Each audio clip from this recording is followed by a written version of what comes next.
All right, good morning, everybody. Today we're going to be looking at the 5A review number 3, starting with problem A. First, it says make a list of all potential rational zeros. So that means we're going to be using our good old P over Q values. So P values come from your constant term. Q values come from your leading coefficient, which in this case would be 1. So remember, when you're listing those P values, we want to include all the positive and negative factors of that P value. So 1 and 2 and 3 and 6. And for our Q values, then just plus or minus 1. So our P over Q values, and those are the ones that we actually care about, those are going to be 1 and 2 and 3 and 6. So then we can test those either in the function itself or on our graphing calculator. So what I'm going to do is go to our happy little y equals. Oh boy. This is what happens when my daughter's been playing around with the old calculator. Some wild functions in there. All right, let's do x cubed minus 3x squared minus 2x and then plus 6. So if I hit graph, it looks like we have an exact root at 3. So if x equals 3 is a root, we can test that by putting it in the box. So 3 goes into our synthetic division box. Let me just skedaddle on over here.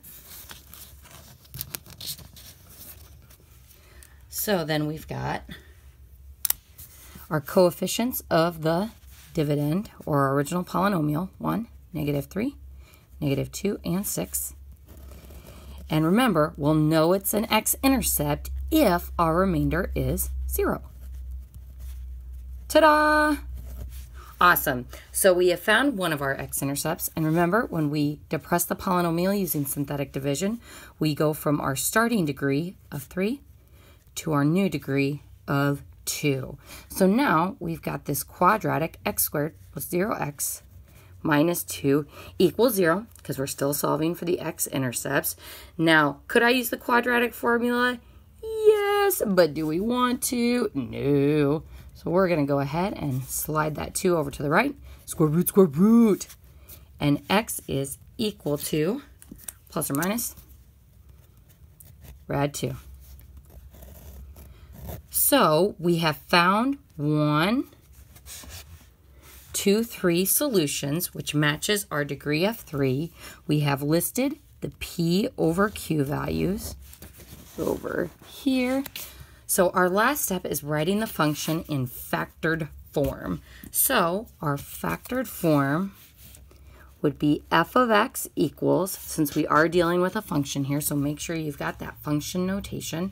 F of x equals, if x equals 3 is a root, then x minus 3 is the factor that gives me those roots.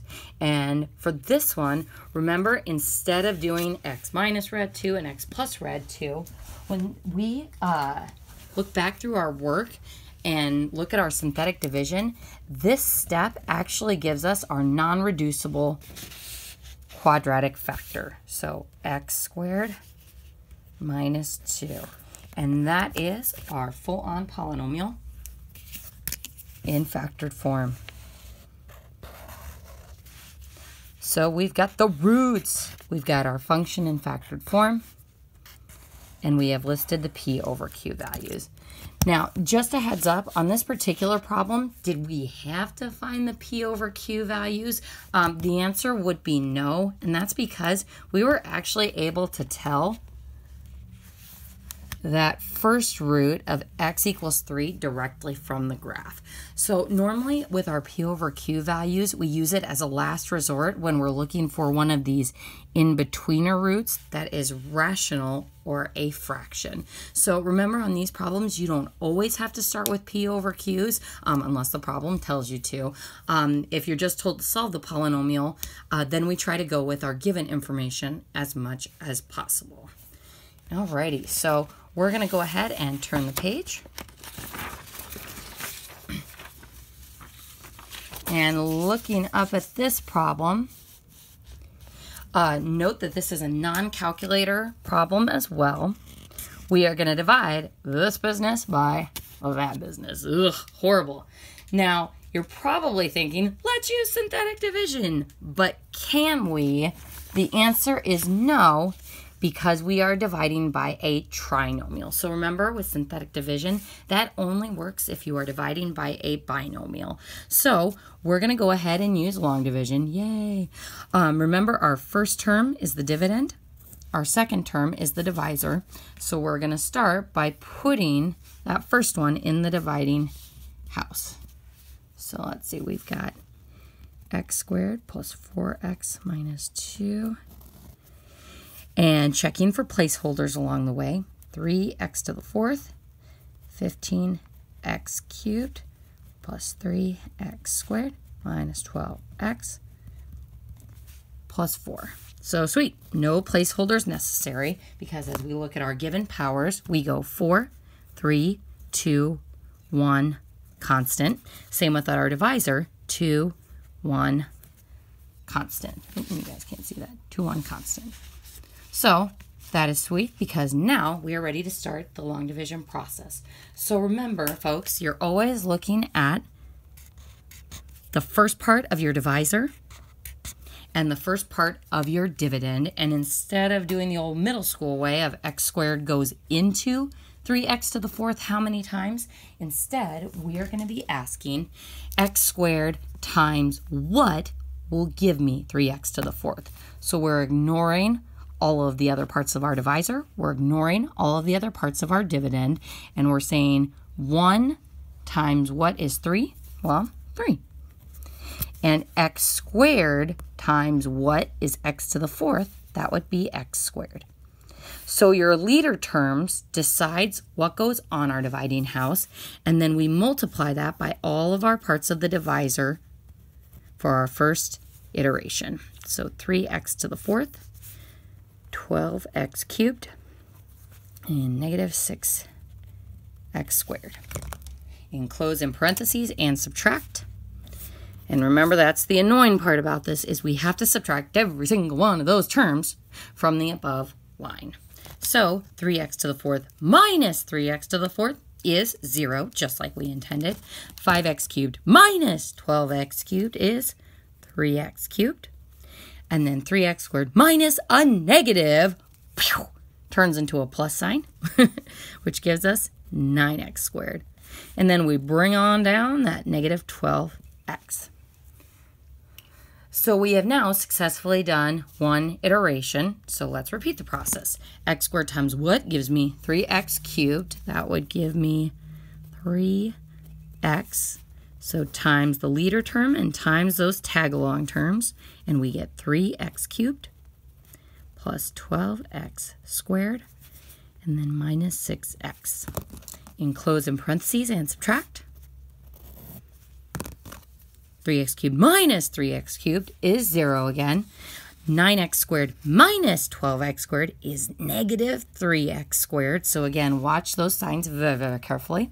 Then we've got negative 12x minus a negative 6x. So negative 12x plus 6x is a negative 6x. And bring on down that 4. So then, repeating the process, x squared times what gives me negative 3x squared? Negative 3. Distributing that to all parts of our divisor, and then we get the following. And then enclose in parentheses and subtract. And that gives me 6x minus 2. So now, looking at the instructions, we want to express our final answer as the quotient plus the remainder over the divisor. So our quotient is the 3x squared plus 3x minus 3.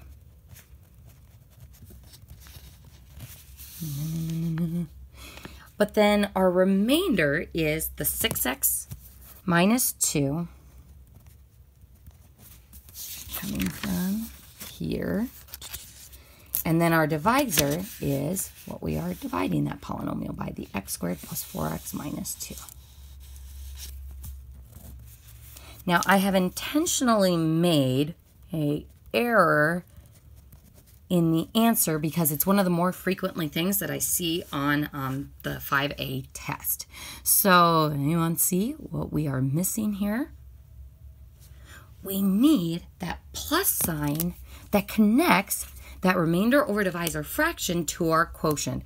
Otherwise, it just kind of looks like this floating fraction, which actually would imply multiplication between these two. So you gots to have a plus sign so that your answer is indeed a polynomial.